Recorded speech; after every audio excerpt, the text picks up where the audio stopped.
How's it going today? Be happy to answer any questions that I can.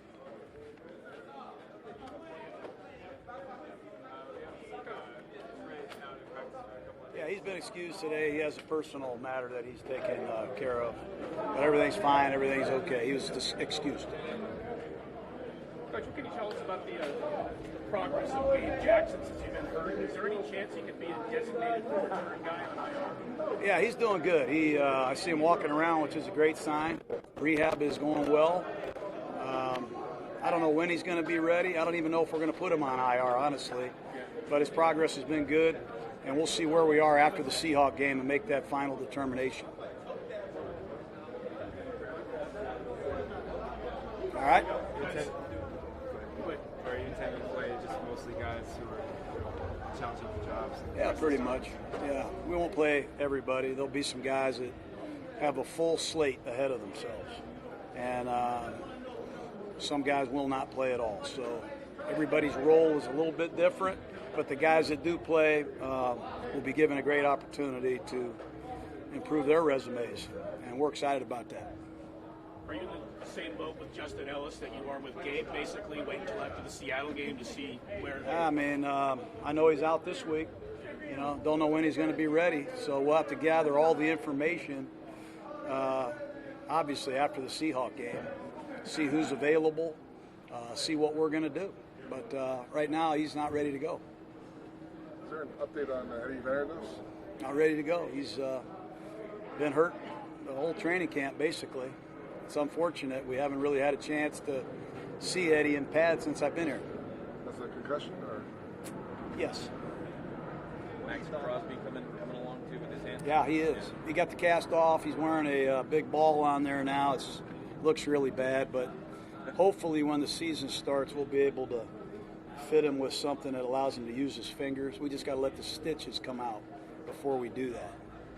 What do you thought of the progress of your 3 first-round picks throughout camp?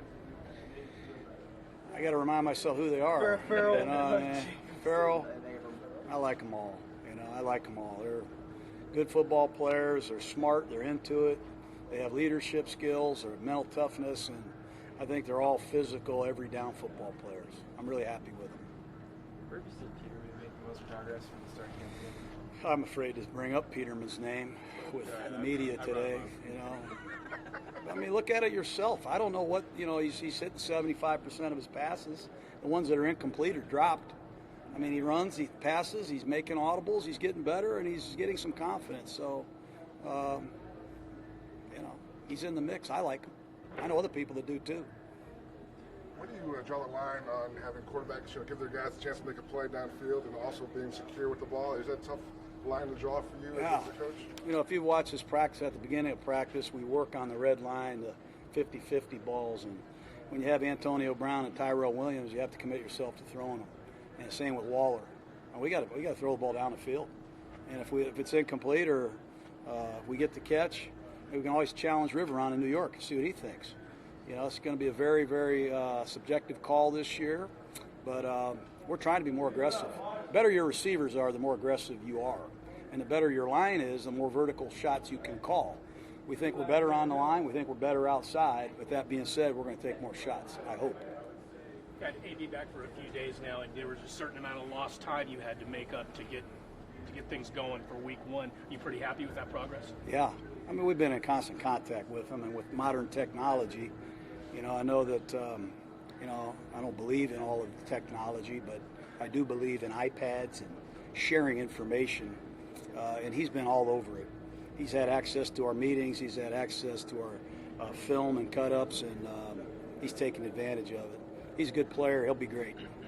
As this preseason starts to wind down, John, how much more comfortable have you seen Derek in this offense in his second year? Yeah, I think you got to ask him. He looks comfortable to me. I think he's had a great OTA period. He's had a great camp. He's only had one drive, but he's got great rapport, I think, with his receivers. He showed a lot of leadership and command. And I think the better our defense plays, the better our offensive line and receivers are, I think the better he'll be. And I just hope I don't screw it up. I feel like for 3 preseason weeks, you got a better sense of when you might or might not challenge pass interference. Not really. I've always felt, right or wrong, that pass interference should call itself. We should all be sitting there watching the game and go, that's PI. And if it's close, you don't call it. I know a lot of people don't see it like that, but Jerry Austin, who's on our staff, who was the white hat in 3 Super Bowls, I sat next to in the booth, that's how he looked at it. You know, you only make that call if it's pretty obvious. I don't want to split hairs and watch super duper quadruple slow-mo to see if it is or isn't. To me, that's irrational and insane. Good. How many spots do you think are open on Thursday night for grabs? How many roster spots are up for grabs on Thursday? That's a good question.